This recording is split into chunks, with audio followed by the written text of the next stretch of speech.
Alors, concernant la définition de l'oxydation prématurée, on parle vraiment du terme qui explique le vieillissement précoce et non voulu des vins qui arrivent à 2 ou à 3 ans après la mise en bouteille. Et c'est un problème majeur qui touche tous les cépages blancs de tous les pays, de toutes les régions viticoles. Et malheureusement, c'est un phénomène qui est irréversible. Par contre, il est quantifiable parce qu'on peut doser de manière précise les composés essentiellement volatiles qui expriment ces stades évolués au niveau de l'oxydation des vins après la mise en bouteille. Et ces composés volatiles sont associés à des odeurs qui donnent des notes sur le vin, comme l'écurie, la noix, la rose fanée, les miels ou la cire. Alors, de l'autre côté, la stabilité oxydative, c'est un terme qu'on a créé au laboratoire dans notre équipe de recherche, qui est composé essentiellement par moi-même et le professeur Régis Goujon. Et avec Régis, depuis mon recrutement, on a essayé vraiment de développer une approche analytique innovante pour essayer d'estimer la capacité propre à chaque vin à résister à l'oxydation au cours de son vieillissement. C'est pour ça qu'on a créé le terme de la stabilité oxydative. Et on comprend aujourd'hui que les origines de la stabilité oxydative des vins blancs sont multiples. On peut interroger les climats au sens large du terme, comme la météo, ou les climats au sens bourguignon, les matériels végétaux, les pratiques œnologiques et d'autres paramètres œnologiques.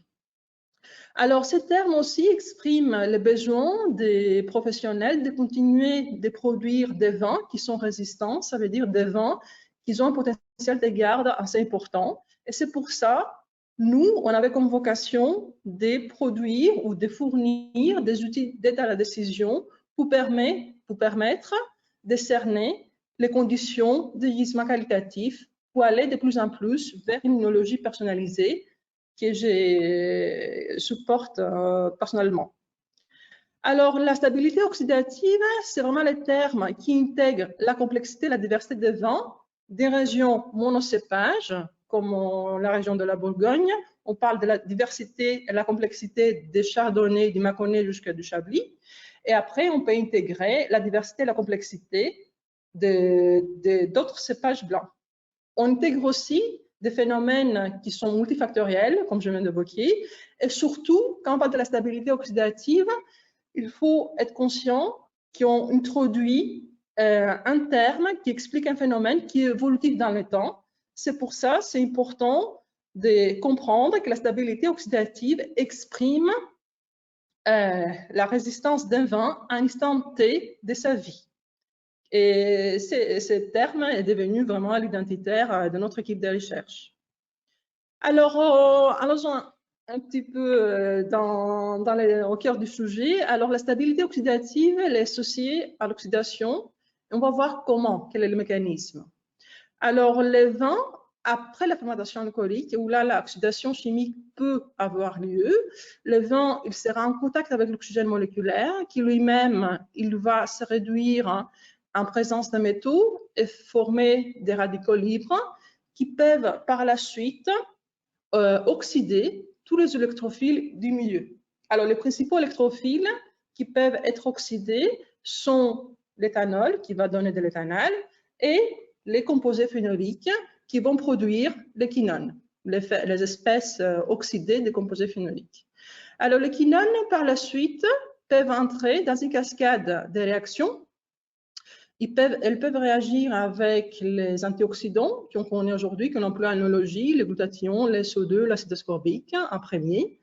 Après, elles peuvent réagir avec les thiols variétaux, les composés phénoliques, les acides aminés. Et on a comme conséquence une perte des antioxydants en premier. En deuxième, une perte aromatique à travers la diminution de la dernière antiols variétaux, un brunissement de la couleur et la formation des aldéhydes d'oxydation qui rappellent les notes oxydées d'un vin évolué. Alors, pour lutter contre cette oxydation, pour stopper ou freiner les vins, possède ce qu'on appelle nous-mêmes les métabolome antioxydants. Et je reviens tout de suite. Alors, pour schématiser, on a une flèche qui nous indique les composés qui sont pro-oxydants, qui entrent dans le schéma de l'oxydation des vins blancs, les composés phénoliques et les métaux qu'on connaît, qu'on peut doser, qu'on peut suivre. De l'autre côté, on a à notre disposition les principaux antioxydants employés en œnologie, qui sont l'acide ascorbique, les glutathions et les SO2. Alors, ces trois produits œnologiques ne peuvent pas garantir, aujourd'hui, il n'y a aucune étude scientifique qui permet de corréler la présence de ces antioxydants avec un vieillissement qualitatif dans un vin. Alors, ces trois produits, de manière singulière ou de manière combinée, ne sont pas ou qui partiellement peuvent garantir une diminution au niveau de l'apparition de phénomènes d'oxydation. C'est pour cette raison que notre guide de recherche a voulu vraiment dévoiler la face cachée de la stabilité oxydative des vins blancs et on a voulu vraiment identifier et caractériser le bagage moléculaire des vins blancs qui est associé au vieillissement qualitatif.